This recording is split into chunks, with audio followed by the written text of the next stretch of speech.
बिस्मिल्लाहिर्रहमानिर्रहीम अस्सलाम वालेकुम स्टूडेंट्स। आज का जो हमारा टॉपिक है वो है शॉर्ट टॉपिक है हमारा, यानी शॉर्ट क्वेश्चन के वाले से ये बहुत इंपॉर्टेंट है कि modern definition of organic chemistry, कि ऑर्गेनिक केमिस्ट्री की जो मॉडर्न डेफिनेशन जदीद डेफिनेशन है वो क्या है।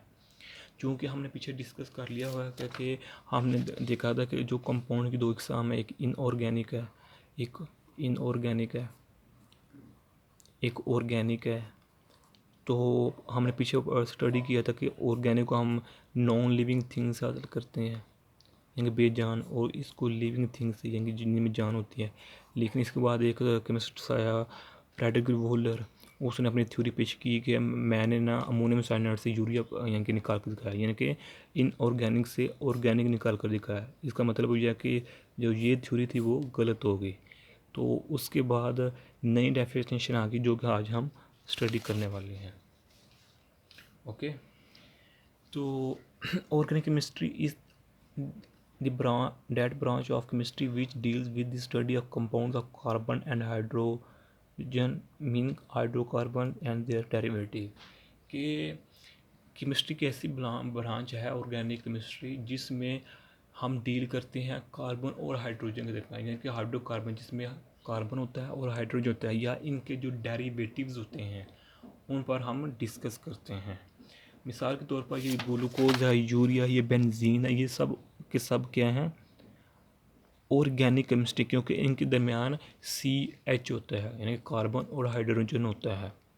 या इनसे मखूज़ होने वाले जो भी डेरिवेटिव्स होते हैं उन, मिसाल के तौर पर अगर लें वाटर लें इधर, तो ZnO ले लें तो हमारे पास क्या बन जाएगा, तो हमारे पास क्या है, ये ऑर्गेनिक है, ऑर्गेनिक है। तो अगर हम इसके साथ इसको कंबाइन कर रहे हैं तो ये हमारे पास बन जाएगा H2O, ओके, तो ZnO2।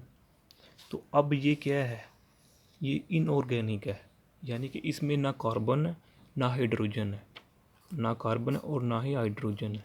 तो ये लेकिन मखूज़ किससे हुआ है, हाइड्रोजन वाले कंपाउंड्स, इसलिए हम ये डेरिवेटिव है और ये डेरिवेटिव ऑर्गेनिक केमिस्ट्री में आता है। ओके, तो एक्सप्लेनेशन है, एक्सप्लेनेशन में शॉर्ट लिखा है कि तो बाद में जो केमिस्ट से मॉडर्न डेफिनेशन के बाद उन्होंने ये कहा चलो हम मान लेते हैं जिसमें कार्बन और हाइड्रोजन हो तो वो यानी कि ऑर्गेनिक होता है। लेकिन जो ये कंपाउंड्स हैं CH2, H2CO3, HCnCO, जो ये कंपाउंड्स हैं तो इनके बारे में ख्याल है, ये तो इनऑर्गेनिक है, इनमें ऑर्गेनिक वाली कोई बात ही नहीं है, ऑर्गेनिक वाली बात ही नहीं है, ये तो इनऑर्गेनिक का शो कर रहे हैं। तो आपकी डेफिनेशन ये गलत होगी जिस जो आप कह रहे हैं कि कार्बन हाइड्रोजन।